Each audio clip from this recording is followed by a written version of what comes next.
Guys আজকে আমার boyfriend আমাকে প্রপোজ করবে। এই নে টিয়া, আমি তোকে অনেক ভালোবাসি। এসব কি তুমি আমাকে টিয়া কেন বলছো? সরি, আমার ভুল হয়েছে।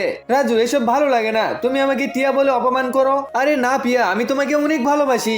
গাইস একদিন আমি একটা ছেলের সাথে খেলছিলাম, তখনই রাজু চলে আসে। আরে ইয়ার, পিয়া এই ছেলের সাথে কেন খেলছে?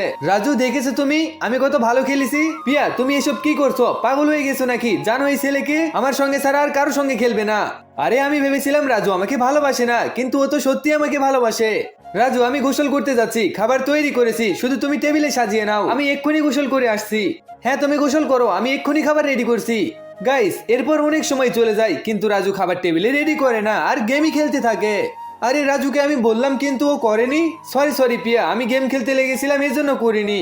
তাহলে তুমি কেন বলো আমাকে বিয়ে করো? তুমি বিয়ের আগে এমন করছো, বিয়ের পর কি করবে? তুমি আমার কথা ভাবোই না। এত গরম কেন হচ্ছ? বিয়ে না করতে চাও না করো, আমি অন্য কাউকে ঠিকই পেয়ে যাব। ভালো হয়েছে যে তোমার আসল চেহারা আগেই সামনে চলে এসেছে।